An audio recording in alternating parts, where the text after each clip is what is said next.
सभी को शुभ प्रभात और मेरी तरफ से तथा मेरे परिवार की तरफ से आप सबको नववर्ष की हार्दिक शुभकामनाएं।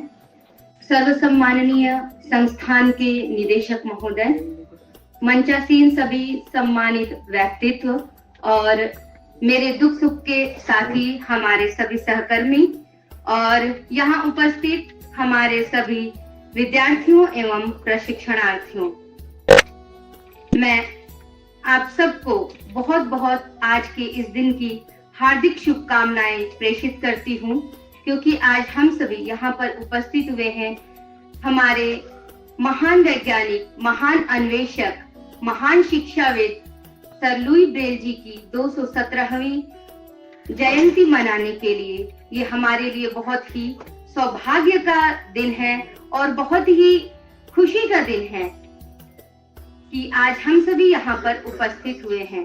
किसी ने सच ही कहा है कि जब जब धरा विकल होती, जब जब धरा विकल होती, मुसीबत का समय आता, जब जब धरा विकल होती, मुसीबत का समय आता, कोई न कोई महामानव उद्धारक बन चला आता।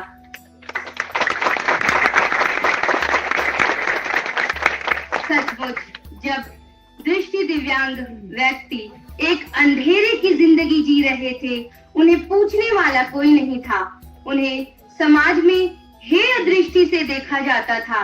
लेकिन एक महान व्यक्तित्व के एक बहुत बड़े आविष्कार ने हमें अंधेरे की जिंदगी से उजाले का प्रकाश दिया और आज हम इस योग्य हुए हैं कि हम समाज में सबके साथ कंधे से कंधा मिलाकर चलने के लिए आज समर्थ हैं।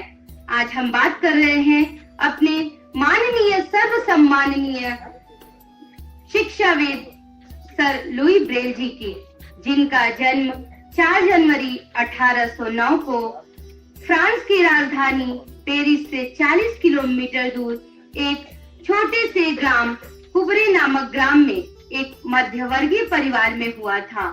उनके पिता साइमन रेने ब्रेल पेशे से चर्मकार थे। वे शाही घोड़ों की काठी और जीन बनाने का काम किया करते थे। उनके एक कार्यशाला थी जिनमें बहुत ही नुकीले औजार हुआ करते थे, क्योंकि उनके काम में ये औजार ही प्रयोग आते थे, जैसे लोहे के टुकड़े, लकड़ी के टुकड़े, लोहे के औजार इत्यादि। जब बालक 3 साल के हुए तो उनके पिताजी अपने साथ लुई ब्रेल जी को अपनी कार्यशाला में ले जाने लगे। क्योंकि बालक छोटे थे, उनमें बचपना थी, इसीलिए वहाँ जो भी औजार उपलब्ध थे उन्हीं से उन्होंने खेलना शुरू किया। नियति को कुछ और ही मंजूर था और जब एक दिन उनके पिता किसी कारणवश किसी कार्य से बाहर गए हुए थे, तभी बालक ने चमड़े के टुकड़ों को काटना शुरू किया। अचानक उनके आंख में एक नुकीली औजार जा लगी और उनके आंखों से खून की धारा बहने लगी। यह अनहोनी घटना उनके जीवन में उनके माता पिता के लिए बहुत ही बड़ी समस्या खड़ी कर दिया। उनके माँ बाप ने बहुत तरीके से इलाज करना शुरू किया। किसी ने उनके आंखों में पट्टी बांधी, किसी ने लीली के फूल का रस डाला, डॉक्टरों को भी दिखाया गया, परंतु उनकी आंखें ठीक ना की जा सकी और पहले आंख की चोट की वजह से दूसरे आंख में भी संक्रमण फैलता गया, जिसकी वजह से 8 साल की उम्र पूरी करते करते बालक पूरी तरह दृष्टिहीन हो गए। अब उनके माँ बाप के लिए समस्या खड़ी हुई कि बालक को हम समाज के अन्य वर्गों के साथ कैसे जोड़ें। उनके माँ बाप एक प्रगतिशील विचारों के व्यक्ति थे। उनके पिता ने एक चर्च के पादरी से उनकी शिक्षा का भार उन चर्च के पादरी को सौंपा, जिसकी वजह से बुनियादी शिक्षा उन्होंने उन पादरी से ग्रहण की। और जब बालक 10 साल के हुए तो पिता को पता चला कि फ्रांस की राजधानी पेरिस में एक विद्यालय है और उस विद्यालय में वहां के प्रधानाचार्य ने ये उनको सूचित किया कि बालक लुई उस विद्यालय में दाखिला ले सकते हैं और उन्हें छात्रवृत्ति भी दी जाएगी। उस विद्यालय का नाम था इंस्टीट्यूट नेशनल डेस डियोनेस अवेगलेस, जी की कोई जानता है, उसे royal institute of blind children के नाम से भी जाना जाता है। तो 15 फरवरी 1819 का वह सौभाग्यशाली दिन था जिस समय लुई ब्रेल जी ने सुचारू रूप से अपनी शिक्षा प्रारंभ की। शिक्षा प्राप्त करते करते बस 2 साल ही हुए थे। सन 1821 में उन्हें फ्रांसीसी सेना अधिकारी चार्ल्स बार्बियर के बारे में पता चला। उन्होंने वहां के प्रधानाचार्य से चार्ल्स बार्बियर जी से मिलने की इच्छा व्यक्त की। तब अप्रैल 1821 में लुई ब्रेल जी चार्ल्स बार्बियर से मिले और उन्हें यह भी पता चला कि चार्ल्स बार्बियर द्वारा एक कोड लिपि का प्रयोग किया जाता है जो कि 12 बिंदुओं पर आधारित है, परंतु वह हमारी उंगली के अग्रभाग से बाहर है, उसकी पहुंच से परे है। इसलिए उसी दौरान बालक लुई उसमें कई प्रकार के संशोधन करना शुरू किए और उन्होंने अपने विचारों को चार्ल्स बार्बियर जी के सामने भी रखा और इनके व्यक्तित्व से, इनके आत्मविश्वास को देखकर, इनकी बुद्धिमत्ता से भी बहुत ही ज्यादा प्रभावित हुए। उसके बाद लुई ब्रेल जी ने अथक परिश्रम किया और सन 1824 में उन्होंने 6 बिंदुओं वाली उभरी लिपि का आविष्कार किया, परंतु अभी भी कार्य में उनकी कठिनाइयां आना बाकी थी। उनकी बुद्धिमत्ता को देखकर 1826 में जिस विद्यालय से उन्होंने अपनी शिक्षा प्राप्त की थी, उसी विद्यालय में उन्हें कनिष्ठ शिक्षक के रूप में नियुक्त किया गया और 1828 में उन्हें पूर्ण रूपेण शिक्षा का भार सौंप दिया गया। 1829 में वह दिन था जिन्होंने अपने ब्रेल लिपि का प्रारूप उस विद्यालय के सामने पहली बार सार्वजनिक तौर पर प्रस्तुत किया, परंतु कठिनाइयां जाने का नाम नहीं ले रही थी।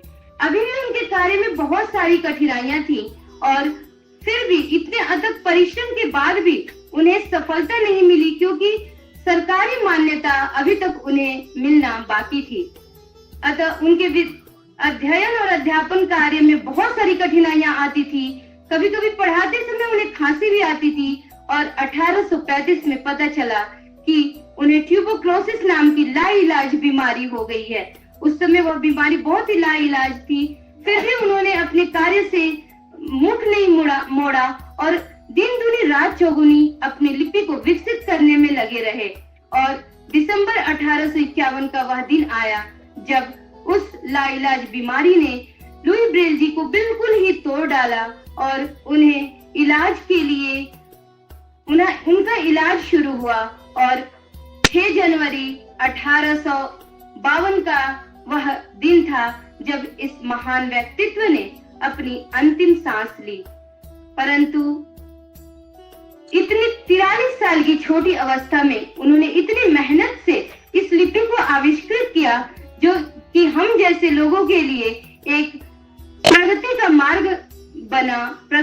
मार्ग प्रशस्त किया। परंतु फिर भी उनके मरने की मृत्यु और उपरांत 2 साल बाद उस विद्यालय के शिष्यों ने ही 1854 में इसे सरकारी मान्यता देने के लिए विद्यालय से आग्रह किया। अतः कई लड़ाइयां और कई आंदोलन किए जाने के बाद 1868 में उस विद्यालय ने ब्रेल लिपि को पूर्णतया ग्रहण किया।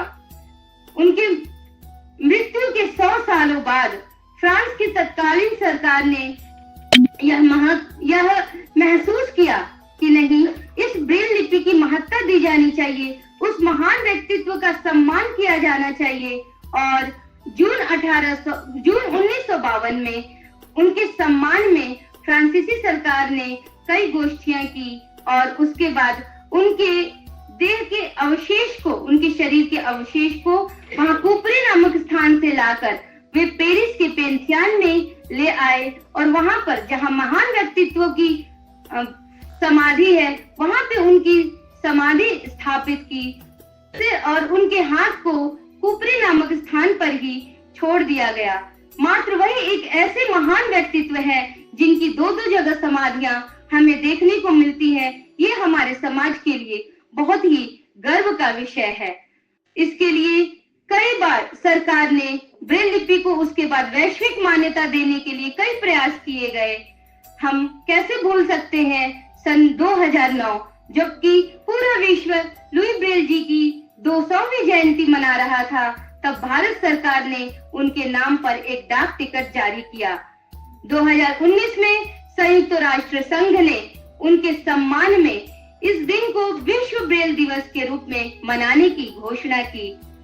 बस हमारे लिए इतना ही पर्याप्त नहीं होता है। हमारे लिए हम तभी लुई ब्रेल जी का सम्मान कर पाएंगे, उनके व्यक्तित्व को हम पहचान पाएंगे, जब हम ब्रेल पाठ्य पुस्तकों का विस्तार देश के कोने कोने में पहुंचाएंगे। हालांकि आधुनिक उपकरणों का आविष्कार किया जा रहा है, परंतु वह ब्रेल के आधार पर ही किया जा रहा है। और जो भी हमारे श्रवण संसाधन प्रयोग में लाए जा रहे हैं, उसका ब्रेल का विकल्प वे भी नहीं हो सकते, क्योंकि श्रवण संसाधन है जो हमें अधूरा ही ज्ञान देते हैं। हम जैसे लोग वर्तनी शुद्धता से, उनकी व्याकरणिक ज्ञान से वंचित रह जाते हैं। आइए हम आज से यह प्रण लें कि हम लुई ब्रेल जी के सम्मान में ब्रेल पाठ्य पुस्तकों का विस्तार करें। कोई आज हमारे समाज का एक ऐसा भी तबका है जो गरीबी रेखा से नीचे का जीवन यापन करता है, और हमारे उपकरण जो चूंकि इतने महंगे होने के कारण वह नहीं खरीद सकता है, तो हम ब्रेल पाठ्य पुस्तक के उनके तक उचित अधिक से अधिक मात्रा में पहुंचाएं, ब्रेल पाठ्य पुस्तकों का विस्तार करें।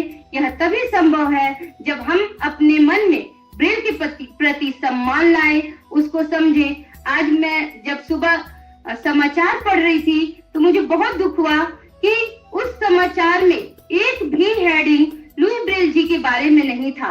तो हमें ये कोशिश करनी चाहिए कि हम गोष्ठियां करें, जन जन तक जागरूकता फैलाएं, देश के हर कोने में उनके बारे में हम प्रदर्शनी लगाएं, पाठ्य पुस्तकों के स्टॉल को लगाएं, जिससे हर देश का हर कोना कोना जागृत हो और उस महान विभूति के प्रति अपनी कृतज्ञता जाहिर कर सके। क्योंकि आज उन्हीं की देन है कि हम स्वतंत्र रूप से अपने विचारों को प्रकट करने में सक्षम हो पाए हैं।